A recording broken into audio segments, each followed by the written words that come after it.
Welcome back to our show. Jared Fraser is with us. Jared, my man, it's good to see you. Always a pleasure to have you in the studio. How are you? I'm doing good. Good. You know, with you got almost a decade of experience in real estate and really focusing on a lot with investments, a lot with people helping people buy houses.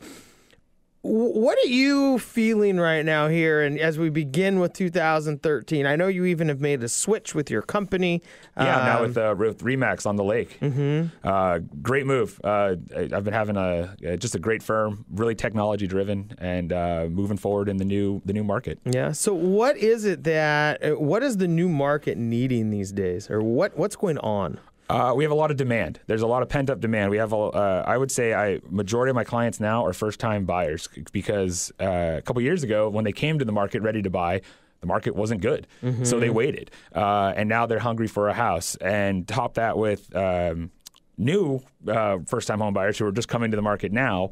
There's a huge demand for housing, and the first-time home buyer is the majority of what I'm seeing in this market, and that's putting a strain on the inventory. There's way more buyers than there is homes listed, so now we're starting to see prices tick up.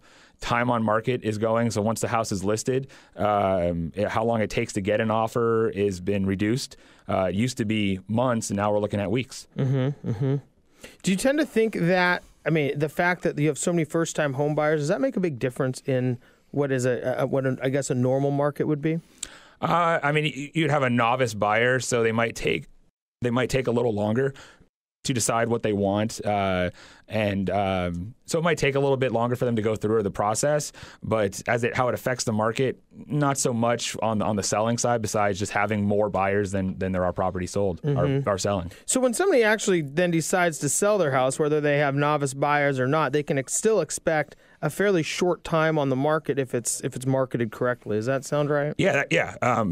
Prices are starting to tick up, and the time on market is going down. And we're seeing that. We're just seeing that across the board with condos, with houses, in multiple price ranges. Is there a price range that seems to be, if you're a seller and you own a home, I guess you wouldn't be a seller yet, you currently own a home, and you're thinking about selling, is there a price range that's right in that kind of prime area for just flying off the market? There is to the neighborhood. So you have to be in a certain neighborhood where the price is valid. That makes sense, because if you have a waterfront house in Medina for $1 million, it's probably going to fly off the market. Exactly, yeah. So in the northeast part of Seattle, there's a median home price is a little higher. You're looking at $380 to $500 in that average price range. So if you're priced accordingly, it's going to move quickly. But if you move further out to further north or south, then the prices are going to go down. But there still is a butter zone. There's still a sweet number that will work in that area. And so when you people are actually pricing, I guess I always tend to think, well, geez, the market's going up. And so why wouldn't I wait a little bit longer as a seller? I feel like that's probably what a lot of people are thinking. Why wouldn't I just wait a little bit longer and see if the market continues to go up? Well, your urgency to sell might be a factor. You could wait and wait and wait forever, and of course your price and how home values are going to go up, and your likelihood of making money is increasing. But do you have that as an option? So if you need to sell and be out of your house and move somewhere else within 3 months, 6 months, you need to start looking at it now. And then if you price your house too high as you're trying to price it above what the market is, that might take longer for a buyer to be attracted to that house for the market to catch up. But therefore, you're losing your time. And in this business, time is money, and it's something you can't compete with. I think in all businesses, time is money, isn't it? Man? Time is very important. That is novel. I like that. We should coin that phrase. Yeah, first time I've heard it. Yeah. Jared Fraser joins us with RE/MAX on the lake. Jared, so when somebody's preparing to sell their house, as you say, and you kind of give them this 3 to 6 month window, and looking forward to 2013, there are, as you said, a lot of first-time home buyers. Is there anything specific that you think first-time home buyers are looking for that a seller could do in order to make their house more desirable? Move-in ready is anything to make it move-in ready. It's easy to say that once the buyer moves in, they can change the carpet and repaint the house.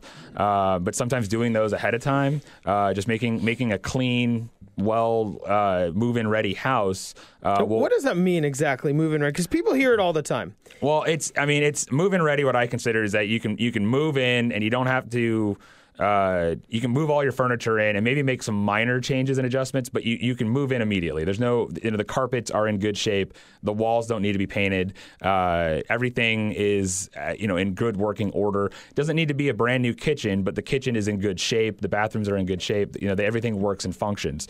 Would you almost compare it to, say, moving into a new apartment or a nice apartment where everything, if you move into your new apartment that you're renting, the carpets are going to be clean. They will have probably had a professional crew through. They may have painted the walls, and you get that feeling.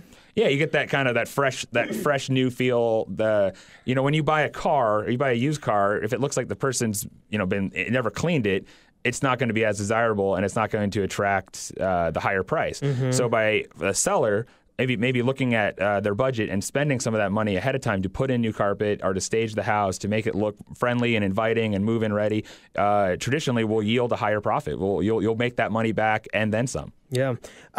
So then as a buyer, if you're looking for these move-in ready houses, is that what most people are going for now? I mean, that's what they desire, but can they always obtain that is always a different story. Sometimes by doing that, it might, out of certain buyers, it might have priced them out of that house. So when I'm working with a buyer and I learn their, how quickly they want to move in, what type of home they're looking for, this is where they have the option of saving some money on their mortgage payment, because they could buy a little bit cheaper house that isn't as move-in ready. It needs some work, needs some carpet, needs some paint, so they can pick up this property cheaper. If they don't need to move into it right away, I can show them that they can change the carpets, they can get this house painted before they move in, and they can acquire that themselves and save money that way. But that really, as easy as that sounds, most people don't want to do that. I think it probably feels overwhelming.